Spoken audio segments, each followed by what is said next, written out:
Assalamualaikum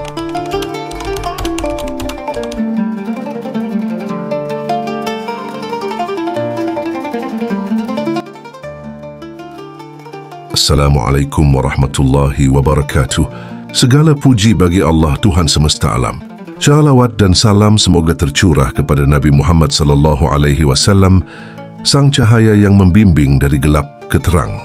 Semoga setiap detak yang bergetar dalam hati ini senantiasa menjadi bagian dari jalan kembali kepadanya. Di balik kehidupan yang riuh, di balik pencarian yang tak kunjung usai, ada jiwa-jiwa yang telah sampai bukan karena tingginya ilmu, bukan karena banyaknya amal, melainkan karena seluruh kehendaknya telah luluh dalam kehendak Allah. Di saat banyak yang masih sibuk bertanya, bagaimana caranya mencapai puncak spiritual?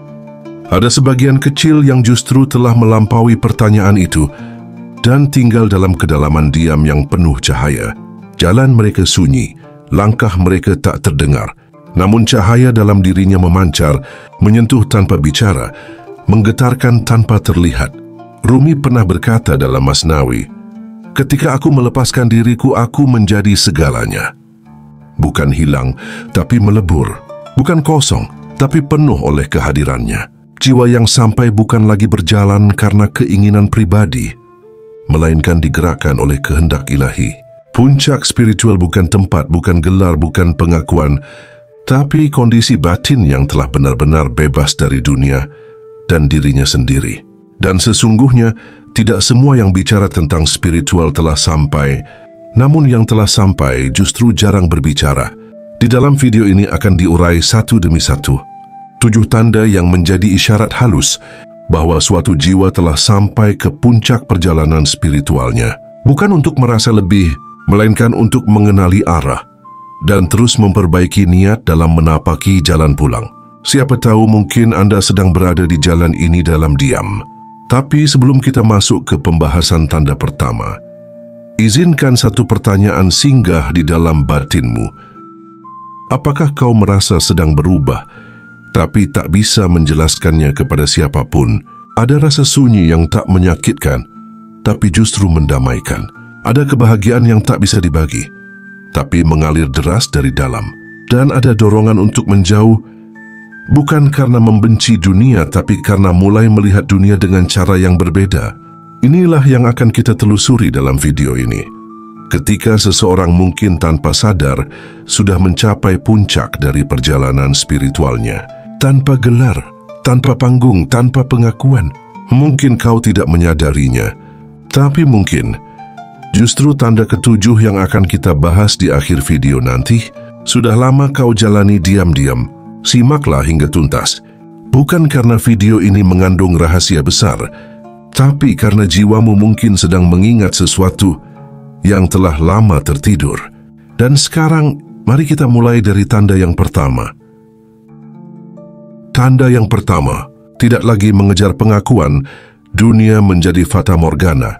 Sobat Rumi, dahulu jiwa itu mungkin pernah merasa ingin terlihat, ingin dianggap baik, ingin disebut suci, ingin dipuji karena ibadah, zikir, atau amalnya. Namun semakin jauh melangkah, semakin disadari bahwa pengakuan manusia hanyalah bayangan yang tidak pernah mengisi kekosongan batin. Pada titik ini, jiwa mulai menyadari bahwa semua keinginan untuk dilihat hanyalah tirai antara diri dan Allah. Semakin dikejar pujian makhluk, semakin kabur wajah Allah yang sebenar-benarnya ingin dituju. Dan disinilah rahasianya. Ketika jiwa telah sampai ke puncak spiritual, tidak lagi ada dorongan untuk dikenali. Bukan karena rendah diri, bukan pula karena malas tampil, melainkan karena pengakuan makhluk tidak lagi memiliki rasa. Hambar, seperti mengejar bayangan di padang pasir. Seorang arif berkata, siapa yang masih mencari penghormatan dari makhluk, berarti belum mengenal kebesaran Sang Khalik. Jiwa yang telah sampai hanya sibuk menjaga hatinya, tetap hadir di hadapan Allah. Bukan sibuk mengatur bagaimana agar disukai orang-orang. Ia bisa saja berada di tengah keramaian, namun hatinya tidak lagi terikat oleh penilaian manusia. Ia bisa saja menolong, berbicara, bahkan tampil, tapi tidak ada dorongan untuk dicintai, dibalas, atau dihormati. Keikhlasannya bukan basa-basi, tapi buah dari kefanaan terhadap dunia dan dirinya sendiri. Karena telah cukup Allah sebagai saksi atas semua yang dilakukan. Dunia bagi jiwa seperti itu hanyalah alat, bukan tujuan. Dunia bukan lagi ruang untuk membuktikan siapa yang lebih hebat, tapi ruang pengabdian sunyi yang sepenuhnya ditujukan kepada Allah. Pakaian kesederhanaan mulai dipilih bukan karena citra, tapi karena benar-benar tidak ingin dikenali oleh dunia. Lalu mengapa diam mulai menjadi pilihan? Karena tiada lagi keinginan untuk memengaruhi. Yang tersisa hanyalah zikir di dalam hati dan ketenangan yang lahir dari keyakinan bahwa semua urusan telah dititipkan kepada Allah. Mereka yang telah sampai bahkan sering disalahpahami, dianggap tidak peduli, tidak aktif, tidak bersuara. Padahal, mereka telah sampai pada fase di mana pujian dan cacian bernilai sama. Dan justru dalam diamnya, ada pengaruh yang menyentuh tanpa terlihat. Rumi menyebut mereka sebagai pohon-pohon yang tumbuh di dalam bumi keheningan. Mereka tidak terlihat tinggi, tapi akarnya menghunjam dalam ke dalam kebenaran. Tidak semua orang bisa mengenali mereka, dan mereka pun tidak berharap dikenali. Karena semakin sedikit yang tahu, semakin tenang jiwa itu berjalan, semakin kecil godaan untuk kembali menoleh ke dunia yang hanya fata morgana. Inilah salah satu tanda besar. Jiwa yang telah sampai tidak lagi mengejar pengakuan. Dunia sudah tidak mempesona, yang ada hanyalah kerinduan untuk terus tinggal bersama Allah, dalam diam, dalam sujud, dalam pengabdian yang tersembunyi. Dan dari ketidakterlihatannya itu, mereka justru menjadi cahaya bagi dunia. Tanda yang kedua, diam lebih berarti dari ribuan ceramah. Ada kalanya diam adalah bahasa yang paling dalam. Ada jiwa yang tidak lagi sibuk menjelaskan karena telah menyadari bahwa cahaya sejati tidak datang dari kata-kata, melainkan dari kehadiran yang bersumber dari Allah. Jiwa yang telah sampai tidak lagi merasa perlu banyak bicara. Bukan karena tidak tahu, tapi karena telah sampai pada pemahaman bahwa yang datang dari hati akan masuk ke hati, dan yang datang dari mulut bisa berhenti di telinga. Seringkali, semakin tinggi seseorang mendaki dalam perjalanan batin, semakin pendek ia menjawab. Semakin dalam pemahaman yang dimiliki, semakin tenang ia menjalani hari-harinya, tanpa banyak berdebat atau merasa perlu menyampaikan pendapat. Bukan karena meremehkan kata-kata, tapi karena telah menyaksikan betapa sunyi lebih menggetarkan daripada teriakan yang lantang namun kosong makna. Rumi berkata dalam Masnawi, diam adalah bahasa cinta. Hanya yang benar-benar mencintai yang memahami keheningan. Mereka yang telah sampai tidak lagi tergesa menjelaskan siapa diri mereka atau membela posisi mereka. Karena mereka tahu Allah Maha mengetahui isi hati. Dan itu lebih dari cukup. Jiwa seperti itu bisa duduk berjam-jam dalam majelis tanpa satu pun kata keluar, namun kehadirannya menggetarkan. Ia tidak sedang mencoba menjadi pusat perhatian, tapi justru menjadi ruang bagi orang lain untuk merasa diterima tanpa penilaian. Mereka telah menjadi cermin yang memantulkan keadaan batin orang-orang di sekitarnya, tanpa perlu menunjuk, menggurui atau mengoreksi, karena telah disadari bahwa yang paling keras kadang bukan yang paling benar, dan yang paling berpengaruh kadang justru tidak pernah menyebut dirinya sendiri. Dalam jalan sufi, ada maqam di mana kata-kata terasa terlalu sempit untuk menjelaskan hakikat. Di titik itu diam bukan kelemahan, tetapi keluasan. Diam bukan karena tidak tahu, tapi karena telah tahu bahwa hanya Allah yang mampu membolak-balikkan hati manusia. Ada kalanya satu pandangan dari jiwa yang telah sampai lebih kuat daripada 1000 kalimat dari lidah yang belum selesai dengan dirinya sendiri. Karena energi batin tidak bisa dipalsukan, dan hati yang telah bersih adalah cahaya yang Allah pantulkan kepada siapa saja yang Dia kehendaki. Maka diam menjadi ibadah, diam menjadi zikir, diam menjadi perlawanan terhadap ego yang selalu ingin tampil dan menjelaskan. Dalam dunia yang semakin bising ini, diam adalah bentuk keberanian yang paling dalam. Keberanian untuk tidak ikut berebut suara karena telah yakin bahwa Allah Maha melihat dan Maha mengetahui segalanya, termasuk yang tidak diucapkan. Dan disitulah salah satu tanda jiwa yang telah sampai. Bukan banyaknya kata, tapi kedalaman diam yang memancar, itulah yang menandakan bahwa ia telah dekat dengan yang Maha Sunyi. Tanda yang ketiga, tidak terikat hasil, hanya menjalani kehendak Allah di jalan spiritual yang hakiki. Hasil bukan lagi tujuan. Yang dicari bukan keberhasilan, melainkan keikhlasan dalam setiap langkah yang ditapaki. Bukan pencapaian yang diagungkan, tapi ketaatan untuk tetap berjalan, meski tidak ada yang melihat, meski tidak ada yang membalas. Jiwa yang telah sampai tidak lagi bertanya, apakah ini akan berhasil? Atau apa balasan dari semua ini? Karena telah dipahami bahwa setiap langkah di jalan Allah adalah bentuk pengabdian, bukan transaksi. Hasil adalah hak Allah. Tugas manusia hanya berserah dan berbuat sebaik mungkin tanpa menggenggam harapan duniawi di ujung perbuatan. Seperti seorang petani yang menanam, ia akan mencangkul, menyemai, menyiram, tapi ia tidak bisa memaksa matahari untuk bersinar atau hujan untuk turun. Begitu pula jiwa yang telah sampai. Segala upaya dijalani dengan sungguh-sungguh, namun hati tetap tenang karena tahu bahwa yang mengatur hasil hanyalah Allah. Dalam Masnawi, Rumi menyiratkan, jangan terlalu sibuk menghitung hasil dari kebaikan, karena Allah mencatat bukan hanya perbuatan, tetapi juga setiap detik kesungguhanmu dalam melakukannya. Hati seperti ini tidak bergantung pada pengakuan, tidak juga menggantungkan kebahagiaan pada hasil yang kasat mata, karena yang lebih penting dari hasil adalah keridaan Allah. Dan keridaan itu terkadang hadir dalam bentuk yang tidak diharapkan, bahkan kadang dalam bentuk kehilangan. Jiwa yang telah sampai telah melewati fase kecewa, telah diuji oleh doa-doa yang tak dikabulkan, oleh perjuangan yang tak dihargai, oleh niat baik yang disalahpahami. Namun semua itu tidak lagi mengguncang, karena kesadaran tertingginya adalah ini. Bukan hasil yang membesarkan jiwa, tapi ridha dalam setiap perjalanannya. Tak lagi peduli apakah orang tahu perjuangannya. Yang penting Allah melihatnya. Tak lagi berharap dunia memuji amalnya, karena yang diharap hanyalah rahmat Allah. Tidak terikat pada hasil bukan berarti pasrah yang malas. Justru sebaliknya, mereka yang telah sampai tetap berbuat, tetap berkarya, tetap membantu.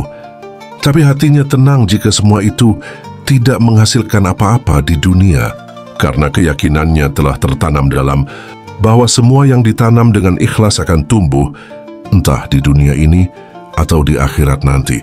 Dan inilah tanda jiwa yang telah matang, tak lagi memaksa hasil, tak lagi mengatur Allah, melainkan menjalani kehidupan sebagai bentuk khidmat dan membiarkan Allah yang menilai, kapanpun dan dengan cara apapun. Inilah salah satu dari 7 tanda puncak spiritual. Tidak lagi mengejar hasil, melainkan menjalani hidup sepenuh hati, sebagai wujud cinta dan ketundukan kepada Allah semata. Yang keempat, tidak terbakar oleh pujian, tidak goyah oleh cacian. Ada saat di mana pujian menjadi candu dan cacian menjadi luka. Selama jiwa masih mudah terbakar oleh pujian dan mudah goyah oleh celaan, maka hati itu belum sepenuhnya bebas. Namun jiwa yang telah sampai telah melampaui 2 ujian ini, tidak terangkat oleh sanjungan dan tidak tumbang oleh hinaan, karena jiwanya tidak lagi menggantungkan harga diri pada penilaian manusia. Pujian bagi jiwa yang telah sampai terasa seperti hembusan angin di padang yang sepi. Ia lewat, namun tidak mengubah arah. Cacian pun demikian, hanya bayangan, tidak menyentuh hakikat yang sesungguhnya. Rasa aman yang sejati tidak lagi berasal dari opini manusia, melainkan dari keyakinan bahwa Allah mengetahui segalanya. Dan itu cukup. Rumi menyiratkan dalam Masnawi, jangan tertipu oleh orang yang memuji, karena jika mereka berubah besok, engkau akan terluka. Tetaplah dekat dengan Allah yang memandang dengan cinta yang tidak berubah. Pujian seringkali menyamar sebagai cinta, padahal bisa jadi jebakan yang menumbuhkan ego. Sementara cacian, walau menyakitkan, bisa menjadi cermin yang jujur, namun jiwa yang telah sampai tidak lagi sibuk menanggapi keduanya. Ia sadar, pujian dan cacian sama-sama datang dari makhluk. Sama-sama bisa salah, sama-sama fana. Yang kekal hanyalah pandangan Allah. Mereka yang telah sampai justru seringkali lebih waspada saat dipuji, karena tahu bahwa pujian bisa membuat lalai. Dan ketika dicaci, tidak mudah tersinggung karena tidak lagi mempertahankan citra. Apa yang dipertahankan? Jika semua ini hanyalah pinjaman dari Allah, tidak terbakar oleh pujian, bukan berarti menolak kebaikan orang lain. Tapi karena hatinya tidak menggantungkan ketenangan pada sanjungan dan tidak goyah oleh cacian, bukan berarti tidak merasa, tapi karena hatinya telah bersandar hanya pada ridha Allah, bukan pada penerimaan manusia.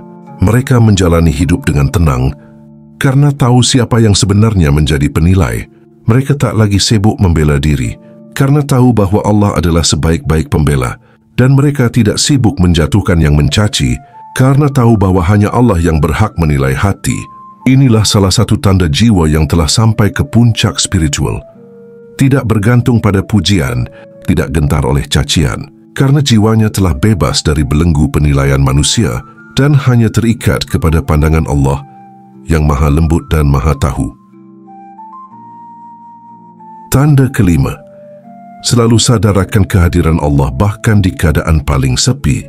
Ada ruang dalam diri yang tidak bisa diisi oleh siapapun. Ruang yang tetap sunyi meski berada di tengah keramaian. Dan justru dari kesunyian itulah kesadaran tentang Allah mulai tumbuh secara utuh.